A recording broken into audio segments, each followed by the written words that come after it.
Eu sou Liz Broto, contadora de história, educadora, e hoje eu vou te contar como eu trabalhei este ano. E vou exemplificar com a matéria de ciências.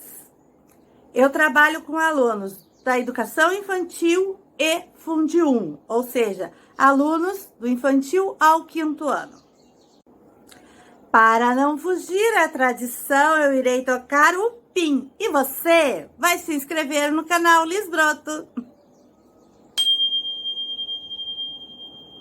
Eu sou professora em uma comunidade caiçara, de difícil acesso, de pescadores tradicionais na região costeira de Paraty.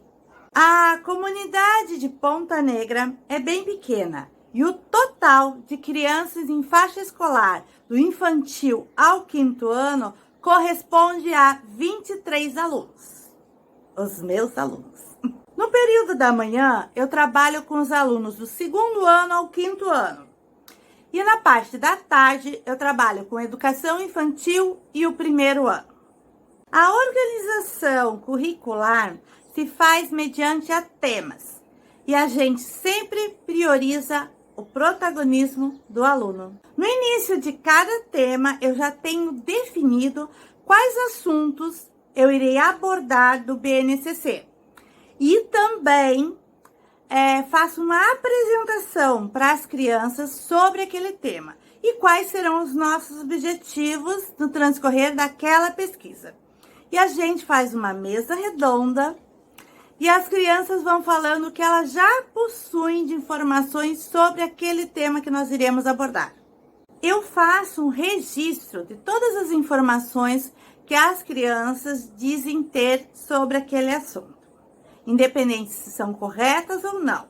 Tudo isso vai me auxiliar a fazer as atividades para a gente poder desenvolver aquele tema e as pesquisas também.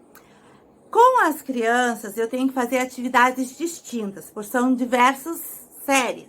Então, conforme a série e conforme as características de cada aluno, são preparadas as atividades. É muito trabalhoso. As crianças se organizam em grupos e todos assumimos o compromisso de ajudar o coleguinha que naquele momento estiver com dificuldade. Cada grupo recebe um bloco de atividades distinta do outro, mas com a mesma temática. Depois que a criança prepara a atividade delas, ela pode passear e ir de grupo em grupo, tanto para ver se ele consegue fazer a atividade do outro grupo, como também para auxiliar as crianças que estão com uma certa dificuldade. E eu vou circulando de grupo em grupo. E eu vou solucionando algumas dúvidas. Outras eu coloco em pauta para a classe e peço sugestões de como resolver tal problema.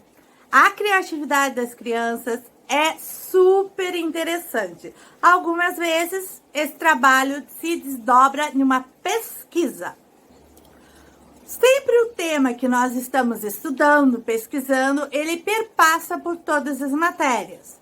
Por exemplo, caso estejamos estudando o mar, em português nós iremos buscar na nossa biblioteca livros que falem sobre sereias, piratas e o próprio mar.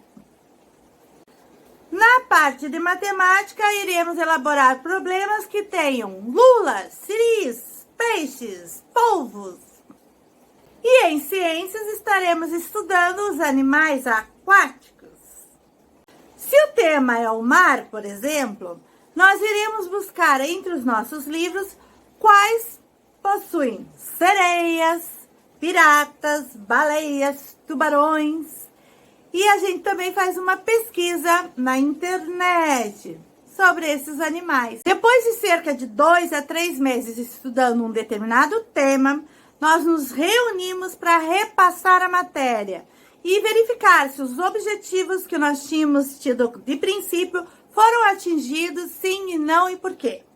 E as crianças vão colocando as suas observações daquele tema, suas curiosidades, se ficou alguma dúvida, qual seria essa dúvida?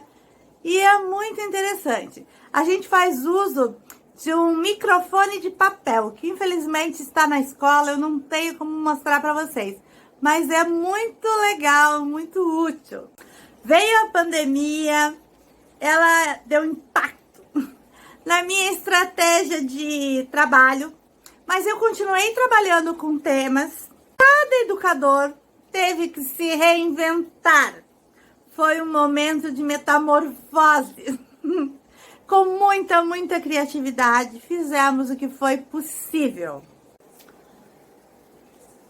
Em Ponta Negra, o estudo de ciências começou com os animais aquáticos, no qual eles tinham muito a acrescentar ao meu próprio conhecimento. E além disso, contamos com a parceria dos pescadores que trabalham no cerco, dando-nos informações, completando a nossa lista de animais aquáticos da região e até com a análise dos animais vindos do cerco na praia. Foi maravilhoso, as crianças sabem muito sobre o mar. Com a listagem de vários animais aquáticos encontrados na região, foi possível fazer uma pescaria de letrinhas e saberes. Para que as crianças percebessem a relação do meio com os animais, foi feita a leitura do livro que eles mesmos produziram ano passado pela Associação Cairuçu, que é intitulado O Pirata e a Pequena Sereia de Ponta Negra. E eles relatam um dia inteirinho da vida deles.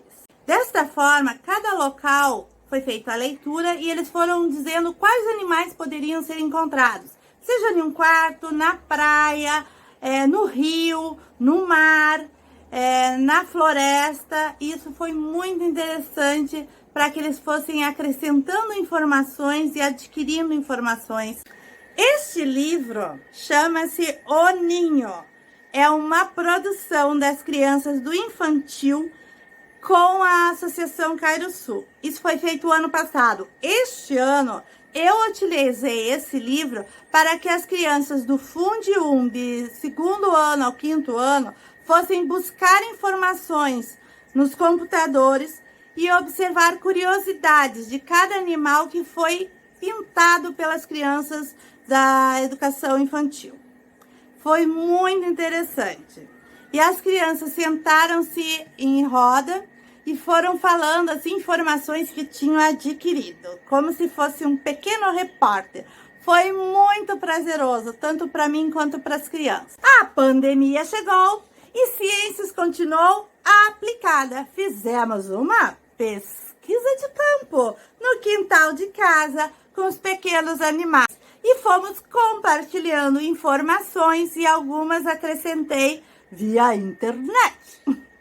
Bom, além disso, eu fiz a leitura de diversos livrinhos e textos no qual o inseto é um protagonista, ou uma aranha. Agricultura familiar foi o tema proposto pela Secretaria de Educação devido à pandemia.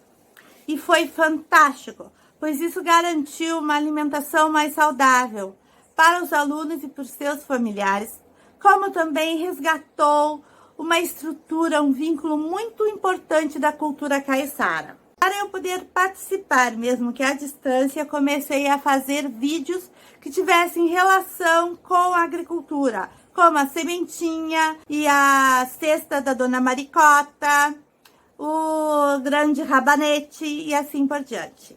Foi uma experiência fantástica. Para estudar a anatomia e fugir um tanto do convencional, resolvi mostrar para eles a anatomia de animais, como a onça, um pássaro e um lagarto, porque do peixe eles têm muito que me ensinar. No momento, eles receberam um material para fazer uma exposição artística dos animais que existem na Mata Atlântica, com lixa e giz de cera. As crianças receberam uma cartolina e giz de cera para fazer o desenho e a observação durante uma semana de uma árvore. Então, eles vão desenhar a árvore e vão colocando os animais que ficaram em volta dela, chegaram próximo a ela durante uma semana, como uma análise de campo. Meu próximo trabalho será os 5 sentidos. E para isso eu optei por um livro que fala da experiência de uma criança cega em relação à vida e às cores. Eu e os meus colegas crescemos imensamente como seres humanos e como profissionais. Este ano não foi um ano perdido, mas foi um ano que a saudade cresceu mais que qualquer outra coisa. A cada segundo, eu tenho mais certeza que eu amo ser professora. Um beijo no coração de você e um beijo mega especial para você que, como eu, é um educador.